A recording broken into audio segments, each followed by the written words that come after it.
जय हिंद साथियों, स्वागत है आप सभी का संपूर्ण जी के जिस चैनल पर। साथियों, अभी के क्लास में हम लोग देखेंगे बिहार एसएससी की जो नई भर्ती आई हुई है इंटर लेवल की, उसकी अभी के क्लास में हम लोग तैयारी कर रहे हैं, जो कि रुक्मणी पब्लिकेशन का ये बुक है।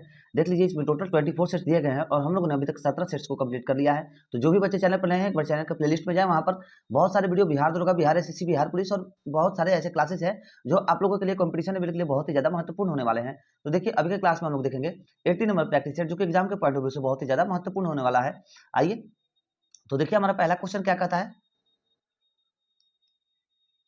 चलिए, हम लोग का पहला क्वेश्चन कह रहा है कि वर्तमान में किस नीति निर्देशक सिद्धांत को मूल अधिकारों पर प्राथमिकता प्राप्त है। तो किस पर प्राप्त है, तो इसका राइट आंसर हो जाएगा केवल अनुच्छेद 39 ख तथा अनुच्छेद 39 ग में उल्लेखित नीति निर्देशक सिद्धांतों को है, यानी कि इसमें प्राप्त है। ऑप्शन नंबर सी आपका राइट आंसर हो जाएगा।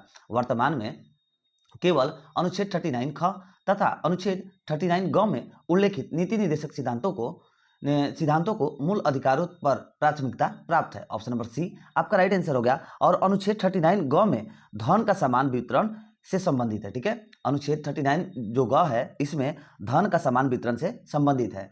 चलिए नेक्स्ट क्वेश्चन देखिए। नेक्स्ट क्वेश्चन है 2 नंबर क्वेश्चन का रहा है, आत्मनिर्भर हस्तशिल्पकार योजना किस मंत्रालय के अंतर्गत प्रारंभ की गई है। तो किस मंत्रालय के अंतर्गत इसे प्रारंभ की गई है, तो पूर्वोत्तर क्षेत्र विकास मंत्रालय के अंतर्गत इसको प्रारंभ की गई है। ऑप्शन नंबर डी आपका राइट आंसर हो जाएगा। और पूर्वोत्तर क्षेत्र में 8 राज्य है। पूर्वोत्तर क्षेत्र में 8 राज्य है, इसको याद रखिएगा, जिसमें 7 बहने राज्यों में सिक्किम राज्य भी शामिल है। ठीक है, पूर्वोत्तर क्षेत्र में 8 राज्य हैं, जिसमें 7 बहने राज्यों में सिक्किम राज्य भी शामिल है। नेक्स्ट क्वेश्चन है 3 नंबर क्वेश्चन का रहा है, निम्नलिखित में से कौन पंचायतों की वित्तीय स्थिति पर पुनर्विलोकन करने के लिए राज्य वित्त आयोग का गठन करता है। तो कौन करता है, तो इसका राइट आंसर हो जाएगा संविधान राज्य का राज्यपाल करता है। ठीक है, पंचायतों की वित्तीय स्थिति का पुनर्विलोकन करने के लिए राज्य वित्त आयोग का गठन जो है संविधान राज्य के राज्यपाल के द्वारा किया जाता है। ठीक है, ऑप्शन नंबर सी इसका राइट आंसर हो जाएगा। और इसके साथ साथ आप लोग याद रखिएगा कि वित्त आयोग का जो गठन है, वित्त आयोग का गठन अनुच्छेद 280 के अंतर्गत, कौन से, तो अनुच्छेद 280 के अंतर्गत प्रत्येक राज्य 5 वर्ष पर राष्ट्रपति द्वारा किया जाता है। ठीक है, वित्त आयोग का गठन अनुच्छेद 280 के अंतर्गत प्रत्येक राज्य 5 वर्ष पर राष्ट्रपति के द्वारा किया जाता है। चलिए 4 नंबर क्वेश्चन देखिए। 4 नंबर क्वेश्चन हम लोग क्या कर रहा है, भारत के संविधान के निम्नलिखित संशोधन में से किसके द्वारा भारतीय नागरिकों के मूल कर्तव्य निर्धारित किए गए, किसके द्वारा किए गए हैं, तो आपका राइट आंसर हो जाएगा 42वां संशोधन। ठीक है, option number C right answer हो जाएगा। याद रखिएगा कि सरदार स्वर्ण सिंह स्मिथ की सिफारिश पर, ठीक है, सरदार स्वर्ण सिंह स्मिथ की सिफारिश पर 42वां संविधान संशोधन के द्वारा 1976 में अनुच्छेद 51 का, किसको, तो 1976 में अनुच्छेद 51 क को, ठीक है, इसके अंतर्गत संविधान में मौलिक कर्तव्य को जोड़ा गया है। ठीक है, इसी के अंतर्गत संविधान में मौलिक कर्तव्य को जोड़ा गया है। फिर से आप लोग के लिए पढ़ दे रहे हैं, रिपीट कर दे रहे हैं, नोट कर लीजिए। सरदार स्वर्ण सिंह स्मिथ की सिफारिश पर 42वां संविधान संशोधन के द्वारा 1976 में अनुच्छेद 51 क के अंतर्गत संविधान में मौलिक कर्तव्य को जोड़ा गया है। चलिए नेक्स्ट क्वेश्चन देखिए। 5 नंबर क्वेश्चन का रहा है, यूक्रेन रूस युद्ध के कारण भारत सरकार ने यूक्रेन से भारतीय नागरिकों को निकालने के लिए कौन सा अभियान चलाया था। देखिए वीवीआई क्वेश्चन है बच्चे, बहुत ज्यादा वीवीआई क्वेश्चन है, अभी करंट अफेयर में भी ये क्वेश्चन बहुत ज्यादा चल रहा है। तो इसका राइट आंसर हो जाएगा, सभी को पता होना चाहिए, ऑपरेशन गंगा हो जाएगा। Option number A right answer हो जाएगा। ठीक है, यूक्रेन रूस युद्ध के कारण भारत सरकार ने यूक्रेन से भारतीय नागरिकों को निकालने के लिए ऑपरेशन गंगा अभियान चलाया था। Option number A right answer हो जाएगा। नेक्स्ट क्वेश्चन, वर्षा वर्षा किस देश की राजधानी है, तो वर्षा जो है आप लोगों की पोलैंड की राजधानी है। Option number B right answer हो जाएगा। ठीक है, वर्षा पोलैंड की राजधानी है। और ये जो फिलीपींस जो है, ये फिलीपींस मनीला की राजधानी है, इसको याद रखिएगा। फिलीपींस कहाँ की राजधानी है, तो मनीला की राजधानी है। डेनमार्क आप लोग का है, तो डेनमार्क कोपेनहेगन का राजधानी है। ठीक है, किसका, कोपेनहेगन का, डेनमार्क की राजधानी कोपेनहेगन है। और लास्ट में हम लोग का बच रहा है नीदरलैंड। तो याद रखिएगा नीदरलैंड की आधिकारिक राजधानी कौन सी है, तो एक्स डर्मन है। कौन सी है, तो एक्स डर्मन है, याद रखिएगा। चलिए चारों ऑप्शन कवर हो गया। आइए 7 नंबर क्वेश्चन देखिए, किस देश की समाचार एजेंसी क्योडो है, किस देश की है, तो आपका सही आंसर हो जाएगा जापान की समाचार एजेंसी क्योडो है। Option number C right answer Japan हो जाएगा। और देखिए यहाँ पर जो इटली दिया गया, सॉरी इटली बोले थे, इटली जो दिया गया है, इसकी जो समाचार एजेंसी है इटली की वो अंसा है। कौन सी है? अंसा, अंसा, ठीक है। और मिस्र की, ये जो मिस्र दिया गया है डी नंबर में, इसकी समाचार पत्र अगर पूछ दे कौन सी है तो मैना है। और लास्ट में हम लोग का क्या बच रहा है? फ्रांस। तो फ्रांस की समाचार एजेंसी कौन है? समाचार एजेंसी तो AFP है। कौन है? AFP है, ठीक है। चलिए नेक्स्ट क्वेश्चन पढ़िए। संसार में ताजे पानी की सबसे बड़ी झील है, तो संसार में ताजे पानी की सबसे बड़ी झील लेक सुपिरियर है। Option number D right answer हो जाएगा। नेक्स्ट क्वेश्चन देखिए, विश्व का सबसे छोटा पक्षी है, सभी को पता होना चाहिए, बहुत बार ये सब क्वेश्चन तो कॉमन है, एग्जाम्स में कई बार पूछे हुए क्वेश्चन है, ठीक है। ऐसा नहीं है कि सिर्फ BSCC, बिहार पुलिस में भी ये क्वेश्चन पूछा हुआ है, बिहार दरोगा में भी ये सब क्वेश्चन पूछे गए हैं, ठीक है, कि विश्व का सबसे छोटा पक्षी कौन है। बहुत बार कई सारे एग्जाम्स में क्वेश्चन पूछा हुआ है, VVI क्वेश्चन, ठीक है। तो इसका राइट आंसर हो जाएगा हमिंग बर्ड है। Option number C right answer. Humming bird विश्व का सबसे छोटा पक्षी है। और सबसे बड़ा जीवित पक्षी अगर पूछ दे तो शुतुरमुर्ग होता है, ठीक है। सबसे बड़ा जीवित पक्षी शुतुरमुर्ग होता है।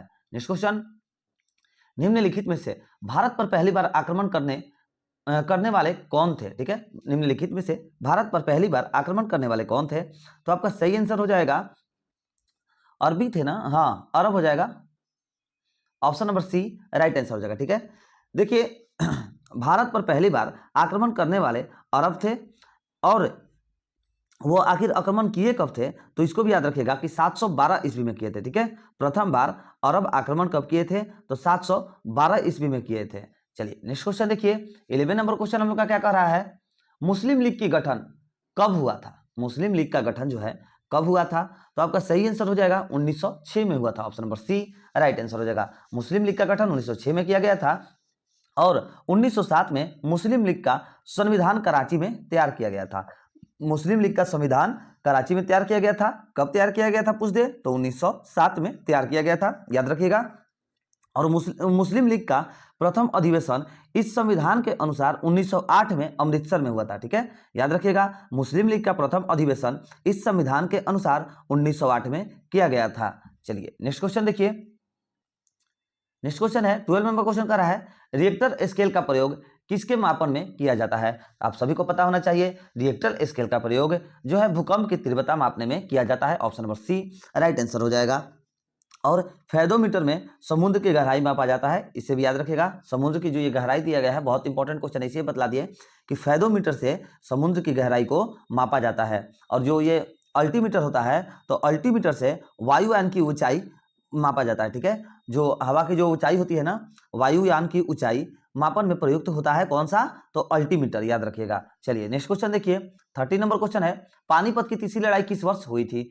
सभी को पता होना चाहिए, पानीपत की तीसरी लड़ाई कब हुई थी, 1761 में हुई थी। Option number D right answer हो जाएगा। और उस समय मराठा पेशवा बालाजी बाजीराव था, ठीक है। उस समय मराठा पेशवा बालाजी बाजीराव था। कब था, तो पानीपत की तृतीय युद्ध जब हुई थी तब था 1761 में, ठीक है। और 1526 ईस्वी में पानीपत का प्रथम युद्ध हुआ था। कब हुआ था पानीपत का प्रथम युद्ध, याद रखिएगा। यहाँ पर देखिए ये में दिया गया है 1526 में पानीपत का प्रथम युद्ध हुआ था। अगर किनके बीच हुआ था ये पूछ दे तो प्रथम बार कब हुआ था, 1526 में। किनके बीच हुआ था, तो बाबर और इब्राहिम लोदी के बीच में हुआ था। और 1539 में आप लोगों का चौसा का युद्ध हुआ था, जो कि हुमायूं और शेरशाह के बीच में हुआ था। ये 1539 जो है इसमें चौसा का युद्ध हुआ था, याद रखिएगा।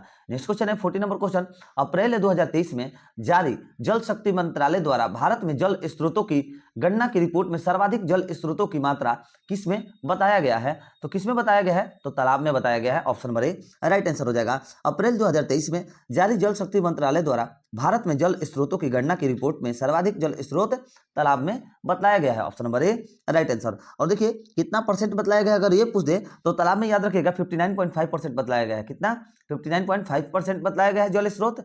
और टैंक जो होता है, तो टैंक में आप लोगों का 15.7% जल स्रोत बतलाया गया है। और लास्ट में याद रखिएगा कि जलाशय में 12.1%, कितना, जलाशय में 12.1%। और लास्ट में आप लोग का बच रहा है झील में, तो झील में 0.9% हो जाएगा, ठीक है। ये सभी जल स्रोत बतलाए गए हैं 2023 के रिपोर्ट के अनुसार। चलिए नेक्स्ट क्वेश्चन देखिए, 50 नंबर क्वेश्चन का रहा है, किस संविधान संशोधन के द्वारा मतदान की आयु 21 से घटाकर के 18 वर्ष की गई है। देखिए VVI क्वेश्चन है बेटा, बहुत ही अच्छा क्वेश्चन है आप लोग साथियों, याद रखिएगा। बहुत बार ये क्वेश्चन पूछा हुआ है, बहुत बार, ठीक है, क्योंकि हम आप लोगों को पढ़ाए हैं तो हमको मालूम है, हमको हर एक क्वेश्चन याद रहता है। BSCC, बिहार दरोगा, बिहार पुलिस, कई बार एग्जाम्स में आप लोगों का ये क्वेश्चन पूछा गया है, ठीक है। कि किस संविधान संशोधन के द्वारा मतदान की आयु 21 वर्ष से घटा करके 18 वर्ष की गई? तो इसका राइट आंसर हो जाएगा 61वां संविधान संशोधन अधिनियम 1989 के द्वारा। Option number A right answer हो जाएगा 61वां संविधान संशोधन 1889 के द्वारा मतदान की आयु जो है 21 वर्ष की जगह 18 वर्ष कर दी गई थी। नेक्स्ट क्वेश्चन देखिए, 16 नंबर क्वेश्चन कर रहा है, निम्न में से कौन सा ग्रह पृथ्वी से निकटतम दूरी पर स्थित है? तो कौन सा ग्रह है? तो शुक्र है। ठीक है, option number A right answer हो जाएगा। पृथ्वी से निकटतम दूरी पर स्थित ग्रह कौन सा है? तो शुक्र है। और शुक्र ग्रह सबसे गर्म ग्रह भी है। ठीक है, शुक्र ग्रह सबसे गर्म ग्रह भी है। और सांझ और भोर का तारा शुक्र ग्रह को भी कहा जाता है, इसको भी याद रखिएगा। नेक्स्ट क्वेश्चन है, पटना में गुरु गोविंद सिंह का जन्म किस वर्ष में हुआ था? किस वर्ष में हुआ था इनका जन्म? तो 1666 ईस्वी में हुआ था। Option number D right answer. गुरु गोविंद सिंह का जन्म 1666 ईस्वी में हुआ था। और गुरु गोविंद सिंह 10वें अंतिम गुरु थे। ठीक है, गुरु गोविंद सिंह 10वें गुरु थे और वे अंतिम गुरु थे। नेक्स्ट क्वेश्चन पढ़िए, 18 नंबर क्वेश्चन कर रहा है, कांग्रेस सोशलिस्ट पार्टी का गठन हुआ। तो कांग्रेस सोशलिस्ट पार्टी का गठन जो है 1934 में हुआ था। Option number C right answer हो जाएगा। कांग्रेस सोशलिस्ट पार्टी की स्थापना 1934 में की गई थी। और पटना युवक संघ की स्थापना भी याद रखिएगा 1927 में की गई थी। कब? तो पटना युवा संघ की स्थापना 1927 में की गई थी। नेक्स्ट क्वेश्चन है, 19 नंबर क्वेश्चन कर रहा है, बिहार में पटना में 16 अप्रैल 1930 को, ठीक है, या फिर 16 अप्रैल 1930 में नमक सत्याग्रह का नेतृत्व निम्न में से किस नेता ने किया था? तो किस नेता ने किया था? तो अंबिका कांत सिंह ने किया था। Option number C right answer हो जाएगा। बिहार के पटना में 16 अप्रैल 1930 को नमक सत्याग्रह का नेतृत्व अंबिका कांत सिंह ने किया था।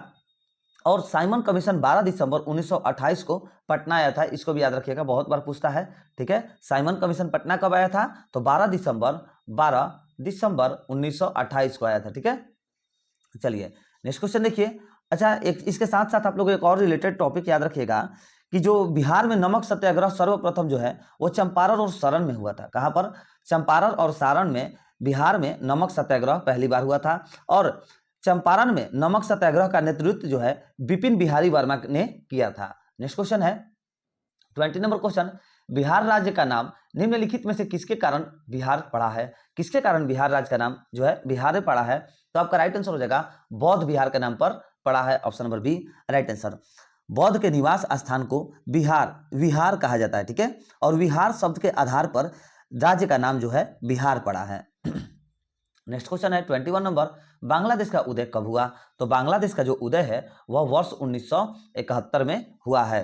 ठीक है, भारत पाक युद्ध के पश्चात 1971 में बांग्लादेश का उदय हुआ था। और बांग्लादेश को 16 दिसंबर 1971 को स्वतंत्रता मिली थी। कब मिली थी? डेट पूछ दे तो डेट याद रखिएगा, 16 दिसंबर 1971 को बांग्लादेश को स्वतंत्रता मिली थी। और ढाका बांग्लादेश की राजधानी है, इसको भी याद रखिएगा, ढाका जो है बांग्लादेश की राजधानी है। नेक्स्ट क्वेश्चन, विक्रम साराभाई अंतरिक्ष केंद्र कहाँ स्थित है? तो विक्रम साराभाई जो है अंतरिक्ष केंद्र ये कहाँ पर स्थित है? तो आपका तिरुवनंतपुरम में स्थित है। Option number C right answer हो जाएगा। ठीक है, विक्रम साराभाई अंतरिक्ष केंद्र कहां पर स्थित है? तो तिरुवनंतपुरम में स्थित है। और अंतरिक्ष आयोग की स्थापना जो है 1972 में हुआ था, इसको भी याद रखेगा।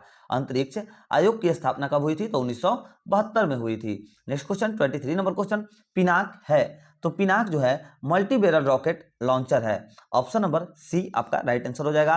मल्टी बैरल रॉकेट लॉन्चर जो है यह पिनाक है। नेक्स्ट क्वेश्चन, ज्ञानपीठ पुरस्कार निम्नलिखित में से किस क्षेत्र में विशिष्ट योगदान के लिए दिया जाता है? तो किस क्षेत्र में दिया जाता है? तो आपका राइट आंसर हो जाएगा साहित्य के क्षेत्र में दिया जाता है। Option number C right answer. ठीक है, देखिए, और अगर डेट पूछते हैं तो यह भी याद रखिएगा कि 1965 से साहित्य के क्षेत्र में, कब से? तो 1965 से साहित्य के क्षेत्र में ज्ञानपीठ पुरस्कार दिया जाता है, जो भारत में साहित्य के क्षेत्र का सबसे बड़ा पुरस्कार है। और इसमें 11 लाख रुपए की राशि भी दी जाती है। कितने की? तो 11 लाख रुपए की राशि भी दी जाती है साहित्य पुरस्कार में।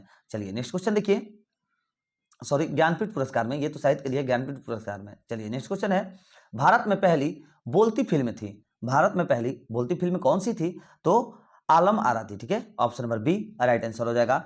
भारत में पहली बोलती फिल्म कौन थी? तो आलम आरा थी। नेक्स्ट क्वेश्चन, और इसके साथ साथ थोड़ा सा एक और आप लोग टॉपिक याद रखिएगा कि भारत में हिंदी का पहला फिल्म जो है 1913 में राजा हरिश्चंद्र थी। ठीक है, भारत में हिंदी की पहली फिल्म कौन सी थी हिंदी लैंग्वेज में? तो 1913 में राजा हरिश्चंद्र थी। नेक्स्ट क्वेश्चन है 26 नंबर क्वेश्चन कर रहा है, निम्नलिखित में से नृत्य का शास्त्रीय रूप कौन सा है? तो नृत्य का जो शास्त्रीय रूप है यह कौन सा है?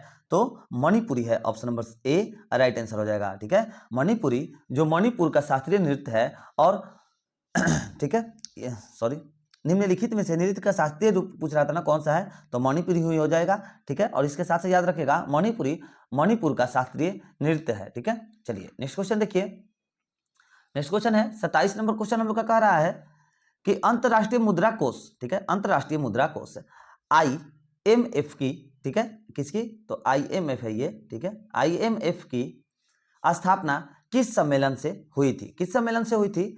तो आपका राइट आंसर हो जाएगा ब्रेडन वुड्स सम्मेलन से हुई थी। Option number B right answer हो जाएगा। अंतरराष्ट्रीय मुद्रा कोष IMF की स्थापना जो है ब्रेडन वुड्स सम्मेलन से हुई थी। Option number B right answer. और इसका मुख्यालय अगर पूछ दे तो इसका मुख्यालय जो है अमेरिका के वाशिंगटन DC में स्थित है। ठीक है, इसका मुख्यालय कहां पर स्थित है? तो अमेरिका के वाशिंगटन DC में स्थित है। नेक्स्ट क्वेश्चन 28 नंबर क्वेश्चन कर रहा है, वर्ष 2022 का चिकित्सा नोबेल पुरस्कार से किसे सम्मानित किया गया था? तो चिकित्सा नोबेल पुरस्कार से किसे सम्मानित किया गया था ये पूछ रहा है।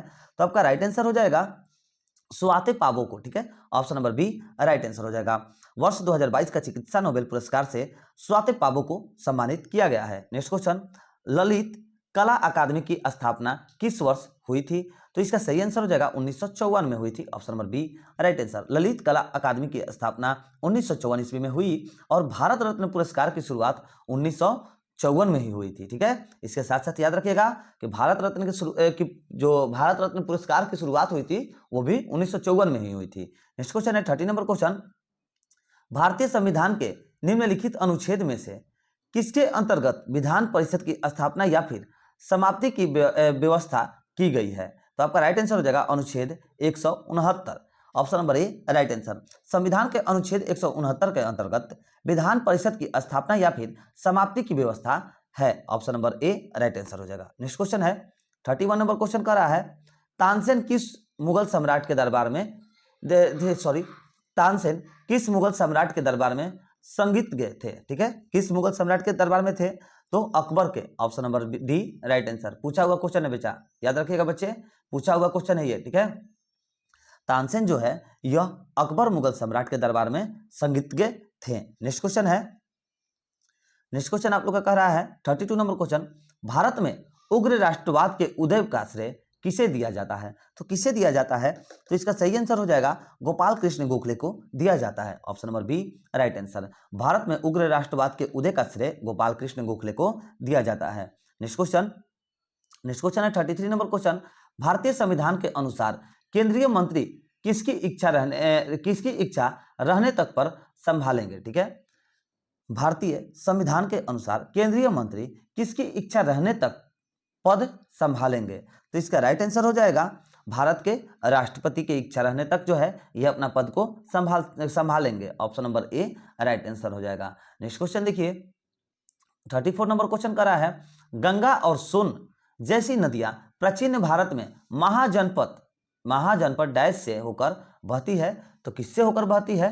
तो मगध से होकर के बहती है। Option number A right answer हो जाएगा। गंगा और सोन जैसी नदियां प्राचीन भारत में महाजनपद गंगा से होकर के मगध से होकर के गुजरती है। Option number A right answer हो जाएगा मगध। नेक्स्ट क्वेश्चन है 35 नंबर क्वेश्चन का रहा है, डुरंड लाइन किस देश के बीच है? ठीक है, VBI क्वेश्चन, बहुत ज्यादा इंपॉर्टेंट क्वेश्चन, याद रखिएगा आप लोग।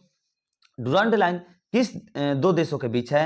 तो सही आंसर हो जाएगा पाकिस्तान और Afghanistan. Option number D right answer हो जाएगा। ठीक है, देखिए ऑप्शन नंबर डी में दिया गया है पाकिस्तान और अफगानिस्तान के बीच डुरंड लाइन है। Option number D right answer हो जाएगा। और भारत चीन के बीच में मैकमोहन रेखा है, याद रखिएगा भारत और चीन के बीच में कौन सी रेखा है? तो मैकमोहन रेखा है। और भारत पाकिस्तान के बीच रेड क्लिफ लाइन है, ये बहुत बार पूछा जाता है, भारत और पाकिस्तान के बीच में कौन सा है? तो रेड क्लिफ लाइन है। नेक्स्ट क्वेश्चन 36 नंबर क्वेश्चन करा है, ऐसी स्थिति जिसमें स्फीति के साथ बेरोजगारी में वृद्धि हो रही हो वह कहलाती है। तो क्या कहलाती है? तो गतिहीन स्फीति कहलाती है। Option number C right answer. ऐसी स्थिति जिसमें स्फीति के साथ बेरोजगारी में वृद्धि हो रही हो वह स्थिति गतिहीन स्फीति कहलाती है। Option number C right answer हो जाएगा। नेक्स्ट क्वेश्चन देखिए 37 नंबर क्वेश्चन कर रहा है, मुगल बादशाह बाबर की मृत्यु कहाँ हुई थी? तो मुगल बादशाह बाबर की मृत्यु जो है आगरा में हुई थी। Option number C right answer, Agra में हुई थी। और बाबर के पिता का नाम उमर शेख मिर्जा तथा माता का नाम जो है कुतलुग निगार था। ठीक है, बाबर के पिता का नाम पूछ दे तो उमर शेख मिर्जा और माता का नाम पूछ दे तो कुतलुग निगार था। नेक्स्ट क्वेश्चन है 38 नंबर क्वेश्चन कर रहा है कि हॉकी की एक टीम में कितने खिलाड़ी होते हैं? तो हॉकी के एक टीम में 11 खिलाड़ी होते हैं। Option number C right answer हो जाएगा। हॉकी के एक टीम में 11 खिलाड़ी होते हैं। Next question, the little book of Joy नामक पुस्तक के लेखक कौन है? तो इसके लेखक जो है देखिए डेसमंड टुटू और दलाई लामा दोनों है। ठीक है, ए और बी दोनों हो जाएगा। ऑप्शन नंबर सी इसका राइट आंसर होना चाहिए, ए और बी दोनों। ठीक है, the little book of Joy नामक पुस्तक के लेखक डेसमंड टुटू और दलाई लामा दोनों हैं। Option number C right answer हो जाएगा। नेक्स्ट क्वेश्चन, भारतीय कृषि अनुसंधान संस्थान कहाँ स्थित है? तो ये जो है हम लोगों का नई दिल्ली में स्थित है। Option number C right answer हो जाएगा। भारतीय कृषि अनुसंधान संस्थान कहाँ पर स्थित है? तो नई दिल्ली में स्थित है। और भारतीय वन अनुसंधान अगर पूछ दे तो वन अनुसंधान का संस्थान जो है वह देहरादून में स्थित है। ये देहरादून दिया गया है ना, यहाँ पर जो है भारतीय वन अनुसंधान संस्थान स्थित है देहरादून में। नेक्स्ट क्वेश्चन है 41 नंबर क्वेश्चन देखिए क्या कह रहा है कि गुजरात में आयोजित 36वां राष्ट्रीय खेल 2022 में शुभंकर था। तो क्या था? तो सावज। Option number B right answer हो जाएगा। गुजरात में आयोजित 36वां राष्ट्रीय खेल 2022 में शुभंकर था। कौन? सावज था। Option number B right answer हो जाएगा। ठीक है, जो कि एशियाई शेर है सावज, याद रखिएगा। गुजरात में आयोजित 36वां राष्ट्रीय खेल 2023 में शुभंकर सावर जो कि एशियाई शेर था। नेक्स्ट क्वेश्चन 42 नंबर क्वेश्चन है, सांसद के चुनाव के लिए मतदाता की न्यूनतम आयु कितनी होनी चाहिए? सांसद के चुनाव के लिए मतदाता की न्यूनतम आयु 18 वर्ष होनी चाहिए। Option number A right answer हो जाएगा। नेक्स्ट क्वेश्चन 43 नंबर क्वेश्चन है, 1857 के विद्रोह के दौरान भारत का गवर्नर जनरल कौन था? तो 1857 के दौरान भारत का गवर्नर जनरल जो था वो हम लोग का लॉर्ड कैनिंग था। कौन था? लॉर्ड कैनिंग था। Option number B right answer हो जाएगा। नेक्स्ट क्वेश्चन, अच्छा इसके साथ साथ आप लोग को देखिए पिछले क्लास में ही पढ़ाए थे कि लॉर्ड कैनिंग का कार्यकाल कब से कब तक था। अगर ये पूछ दे तो आप लोग क्या बतलाइएगा? तो लिख लीजिए 1856 से 62 तक था लॉर्ड कैनिंग का कार्यकाल। चलिए नेक्स्ट क्वेश्चन है, बुद्ध किस वंश से संबंधित थे? तो बुद्ध जो है आप लोगों के शाक्य वंश से संबंधित थे। Option number C right answer हो जाएगा। बुद्ध शाक्य वंश से संबंधित थे। नेक्स्ट क्वेश्चन है हम लोग का 45 नंबर क्वेश्चन, हाल ही में the poverty of political economy नामक पुस्तक किसके द्वारा लिखा गया है? वीवीआई क्वेश्चन है, बहुत बार आप लोगों को हम ये क्वेश्चन करा चुके हैं। आप लोग इसका कमेंट में आंसर बतलाइए तो क्या होगा। ठीक है, 45 का आंसर से छोड़िए, हम बतला ही देते हैं। आप लोग का तो कमेंट आने वाला है नहीं, हमको अच्छे से पता है। सिर्फ आप लोगों को खुद से मतलब रहता है, ना ही आप लोग वीडियो शेयर करते हैं, ना ही आप लोग चैनल को, जो भी बच्चे आते हैं चैनल को सब्सक्राइब भी नहीं करते हैं। चलिए वो आप लोग का काम है, खैर हम भी अपना काम करते हैं, देखते हैं क्या होता है। चलिए 45 नंबर क्वेश्चन देख लीजिए क्या कह रहा था कि हाल ही में the poverty of political economic नामक पुस्तक किसके द्वारा लिखा गया है? तो मेघनाथ देसाई के द्वारा लिखा गया है। Option number D right answer हो जाएगा। नेक्स्ट क्वेश्चन 46 नंबर क्वेश्चन है, भारतीय अंतरिक्ष अनुसंधान संगठन इसरो ने मछुआरों की सुरक्षा के लिए केरल के निंदकारा से कौन सा विकसित उपकरण को लॉन्च किया है? तो सही आंसर हो जाएगा नभमित्र। ठीक है, option number A right answer हो जाएगा। भारतीय अंतरिक्ष अनुसंधान संगठन इसरो ने मछुआरों की सुरक्षा के लिए केरल के निंदकारा से नभमित्र, कौन सा? नभमित्र नामक उपकरण विकसित किया है। Option number A right answer हो जाएगा। नेक्स्ट क्वेश्चन है 47 नंबर क्वेश्चन, केरल का राज्य केंद्र शासित प्रदेश है जहां लगातार 2 महिला मुख्यमंत्री बनी थी। तो इसका सही आंसर हो जाएगा दिल्ली हो जाएगा। ठीक है, option number C right answer हो जाना चाहिए। देखिए कह रहा है कि कौन सा राज्य केंद्र शासित प्रदेश है जहां लगातार 2 महिला मुख्यमंत्री बनी थी? तो कौन सा है? तो दिल्ली है। Option number C right answer हो जाएगा। दिल्ली केंद्र शासित प्रदेश है जहां लगातार 2 महिला मुख्यमंत्री बनी थी। और दिल्ली की पहली मुख्यमंत्री जो है वह सुषमा स्वराज थी। और दूसरी मुख्यमंत्री अगर पूछ दे तो दूसरी कांग्रेस की मुख्यमंत्री थी शीला दीक्षित बनी थी। नेक्स्ट क्वेश्चन है 48 नंबर क्वेश्चन, यूरो मुद्रा को स्वीकार करने वाला न्यूनतम देश है। ठीक है, यूरो मुद्रा को स्वीकार करने वाला न्यूनतम देश कौन है? तो क्रोएशिया है। कौन सा है? तो क्रोएशिया है। Option number B right answer हो जाएगा। ठीक है, ऑप्शन नंबर बी इसका राइट आंसर होगा। यूरो मुद्रा को स्वीकार करने वाला न्यूनतम देश जो है वह क्रोएशिया है। और क्रोएशिया यूरो को अपनाने वाला 20वां देश है। कौन सा है?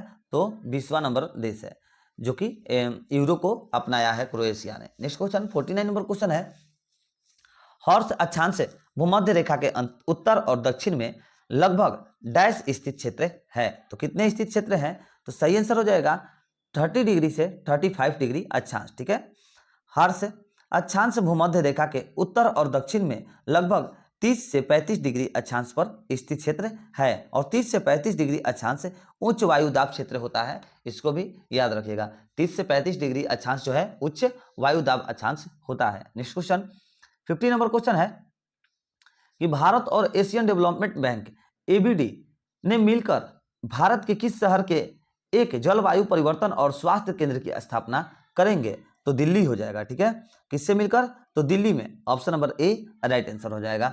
भारत और एशियन डेवलपमेंट बैंक ने मिलकर के दिल्ली में एक जलवायु परिवर्तन और स्वास्थ्य केंद्र की स्थापना करेंगे। Option number A right answer. Next question है, पास आती हुई रेलगाड़ी की सीटी की आवृत्ति या तीक्ष्णता बढ़ती जाती है, ऐसा निम्न में से किस परिघटना के कारण होता है? तो पास आती हुई रेलगाड़ी की जो ध्वनि है बढ़ती जाती है। ठीक है, आवृत्ति या फिर तीक्ष्णता बढ़ती जाती है, ऐसा निम्न में से किस परिघटना के कारण होता है? यही पूछ रहा है। तो इसका राइट आंसर हो जाएगा किसके कारण होता है? तो डॉल्पर प्रभाव के कारण होता है। पास आती रेलगाड़ी की सीटी की आवृत्ति या फिर तीक्ष्णता जो बढ़ती जाती है एवं दूर जाने से घटती है। ठीक है, पास आने से बढ़ती है, दूर जाने से घटती है, ये जो है ये डॉल्पर प्रभाव के कारण होता है। और डॉल्पर प्रभाव जो है ध्वनि एवं प्रकाश दोनों से संबंधित है। नेक्स्ट क्वेश्चन है 52 नंबर क्वेश्चन कर रहा है, बर्फ के दो टुकड़ों को आपस में दबाने पर टुकड़े चिपक जाते हैं क्योंकि, देखिए ये जो है ना, ये भी क्वेश्चन बहुत बार पूछा हुआ है। ठीक है, बर्फ के दो टुकड़ों को आपस में दबाने पर टुकड़े चिपक जाते हैं क्योंकि दाब अधिक होने से बर्फ का गलनांक घट जाता है। ठीक है, बर्फ के दो टुकड़ों को आपस में दबाने पर टुकड़े चिपक जाते हैं क्योंकि दाब अधिक होने से बर्फ का जो गलनांक है वो घट जाता है। Option number A right answer हो जाएगा। नेक्स्ट क्वेश्चन 53 नंबर क्वेश्चन है, कह रहा है जब मैग्नीशियम ऑक्सीजन की उपस्थिति में जलता है तो ज्वाला का रंग कैसा होता है? तो ज्वाला का रंग जो है वो सफेद होता है। Option number C right answer. जब मैग्नीशियम ऑक्सीजन की उपस्थिति में जलता है तो ज्वाला का जो रंग है वह सफेद होता है। नेक्स्ट क्वेश्चन है 54 नंबर क्वेश्चन, किसी लिफ्ट में बैठे हुए व्यक्ति की अपनी भार कब अधिक मालूम पड़ता है? तो किसी लिफ्ट में बैठे हुए व्यक्ति को अपनी जो भार है वो कब अधिक मालूम पड़ता है? तो आपका राइट आंसर हो जाएगा जब लिफ्ट त्वरित गति से ऊपर जा रही हो। जब लिफ्ट ऊपर जाती है तब तो मनुष्य को अपनी वजन का अधिकतम मालूम पड़ता है। नेक्स्ट क्वेश्चन है 55 नंबर क्वेश्चन कर रहा है कि हाइड्रोजन से भरा रबड़ का गुब्बारा वायु में ऊपर जाकर फट जाता है क्योंकि, तो क्यों फटता है? क्योंकि वायु दाब जो है घट जाता है। ठीक है, पृथ्वी के ऊपर जाते हैं तो वायुमंडलीय दाब घटने लगता है जिससे हाइड्रोजन से भरा रबड़ का गुब्बारा जो है वायु दाब घटने तथा आयतन बढ़ने से फट जाता है। ठीक है, वायु दाब घटने तथा आयतन बढ़ने से फट जाता है। नेक्स्ट क्वेश्चन है 56 नंबर क्वेश्चन कह रहा है कि जब प्रकाश के लाल, हरे एवं नीले रंग को समान अनुपात में मिलाया जाता है तो परिणामी रंग निम्न में से कौन सा होगा? तो परिणामी रंग जो है वो निम्न में से आप लोगों का हो जाएगा सफेद हो जाएगा। Option number B right answer हो जाएगा। ठीक है, देखिए red plus blue plus green equal to सफेद होता है, याद रखिएगा। रेड लाल और हरा और फिर नीला रंग, इन तीनों का बराबर जो है, ये तीनों के इक्वल टू अगर करिएगा बराबर, तीनों को मिक्स करके तो कौन सा रंग निकल कर आएगा? तो सफेद आ जाएगा, व्हाइट कलर। नेक्स्ट क्वेश्चन है 57 नंबर क्वेश्चन हम लोग का कह रहा है कि माध्यम के तापमान में वृद्धि के साथ प्रकाश की गति, तो प्रकाश की गति जो है वो आप लोगों की वैसी ही रहती है, ठीक है। Option number C right answer हो जाएगा। माध्यम के तापमान में वृद्धि होने या घटने पर प्रकाश की गति जो है उस पर कोई भी प्रभाव नहीं पड़ता है, जैसी स्थिति में रहती है वैसी ही रहती है। Option number C right answer. Next question है, रडार का उपयोग निम्न में से किस लिए किया जाता है? इंपॉर्टेंट क्वेश्चन है, याद रखिएगा आप लोग। रडार का उपयोग निम्न में से किसके लिए किया जाता है?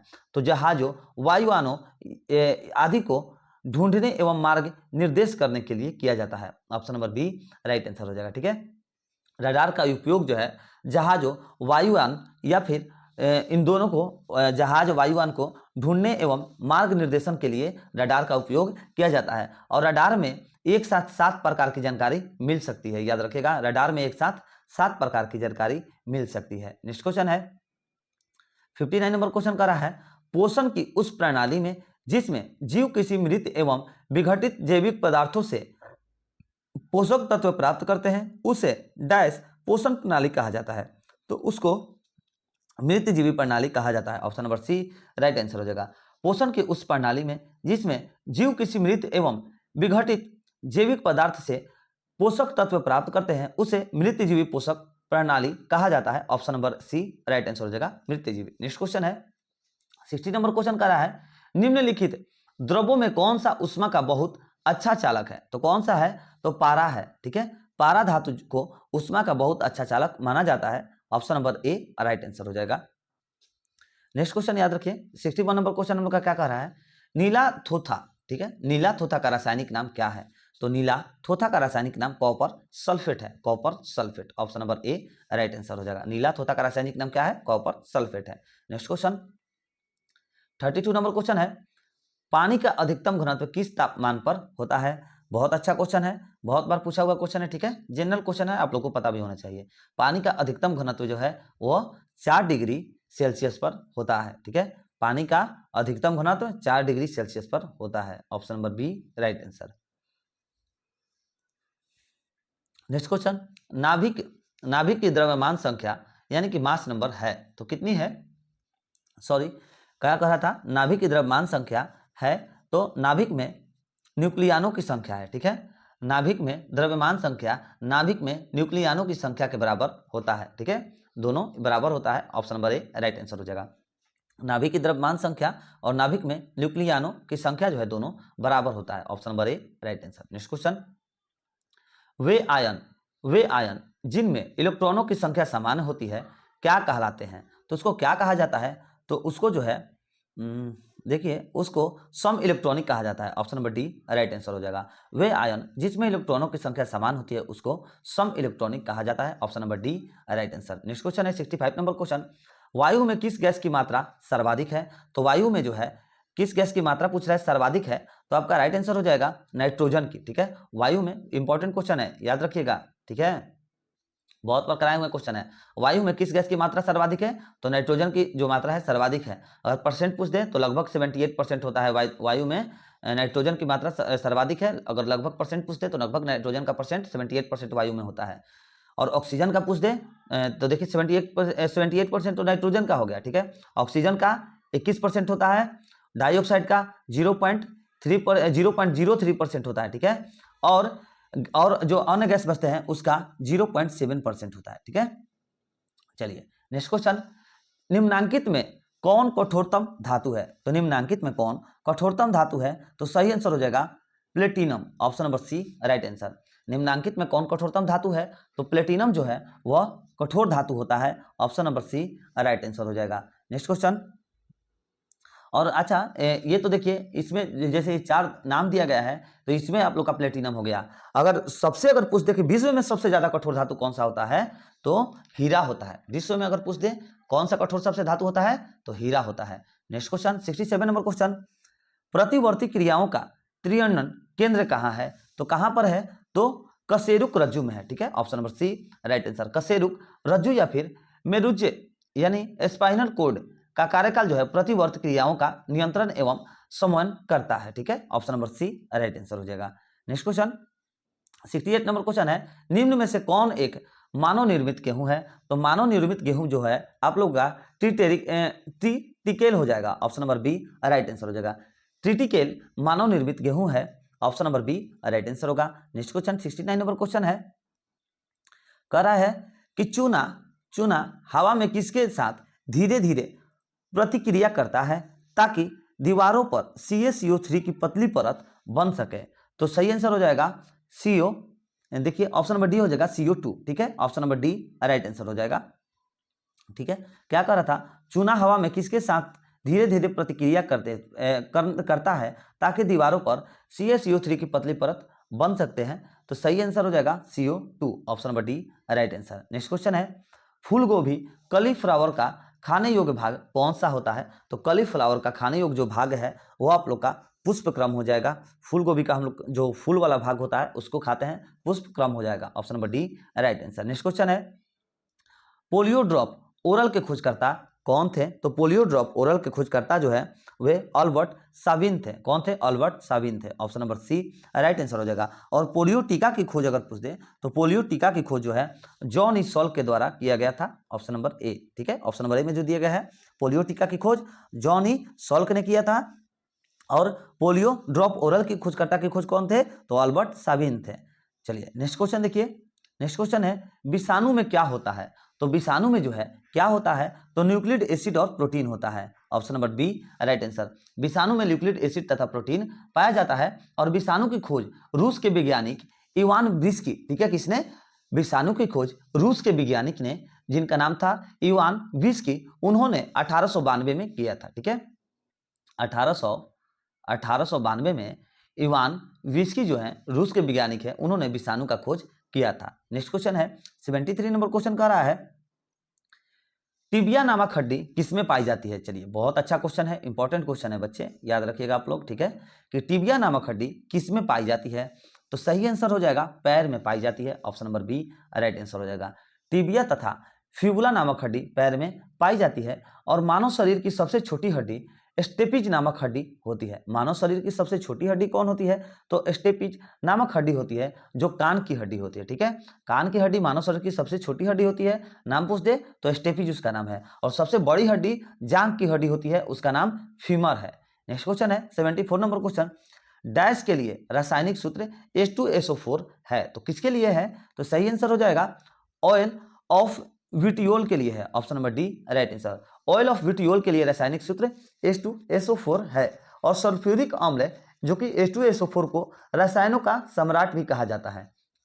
सल्फ्यूरिक अम्ल जो H2SO4 है उसको रसायनों का सम्राट भी कहा जाता है। नेक्स्ट क्वेश्चन है 75 नंबर क्वेश्चन कह रहा है कि आलू किस कुल से संबंधित है। तो आलू जो है आप लोगों का, आलू, बैगन, मक्का, ये सब जो है आप लोगों का, ये सब सेलेनेसी कुल से संबंधित है, option number A right answer हो जाएगा। और इसके साथ साथ याद रखिएगा जो सूर्यमुखी होता है, गेंदा होता है, कुसुम होता है, ये सब कंपोजिटी से संबंधित है, कंपोजिटी से ये सब संबंधित है। और तरबूजा, खरबूजा, जीरा, ककड़ी, ये सब जो होता है ये सब आप लोगों का कुकुरबिटेसी से संबंधित है। ठीक है, कुकुरबिटेसी एक होता है, ठीक है, क्रूफेजिस यहाँ पर दिया गया है इसलिए थोड़ा सा कंफ्यूजन हुआ है, ये नहीं है। ठीक है, कुकुरबिटेसी से कुल से जो है तरबूजा, खीरा, ये सब संबंधित होता है। तो साथियों यही था हम लोगों का आज का टेस्ट सीरीज नंबर 18। और आप लोगों का साथियों, आप लोगों के लिए एक न्यूज देते कि बहुत ही जल्द आप लोगों का जो ज्ञान बिंदु के द्वारा एसएससी का जो पेड क्लासेस चलाया जा रहा है वो हम आप लोगों को फ्री में कराने वाले हैं। बस आप लोग चैनल के साथ जुड़े रहिए। और अगर आप लोग नए बच्चे हैं तो आप लोग चैनल को सब्सक्राइब करके बेल आइकन जरूर दबा लीजिएगा, ताकि आने वाली हर नोटिफिकेशन आप लोगों को मिलती रहे। और देखिए इस क्लास का जो जितना भी नीचे रीजनिंग और मैथ्स का जो भी क्वेश्चन है हम आप लोगों को पीडीएफ में सारा दे रहे हैं। आप लोग टेलीग्राम जरूर ज्वाइन कर लीजिए ताकि आप लोग इसका भी लाभ उठा सके। तो चलिए, अगर आप लोगों को वीडियो अच्छा लगता है तो प्लीज वीडियो को लाइक करिए, शेयर करिए अपने दोस्तों मित्रों के पास, थोड़ा सा हमें भी सपोर्ट करिए बच्चों। तो चलिए मिलते हैं नेक्स्ट वीडियो में। जय हिंद, जय भारत।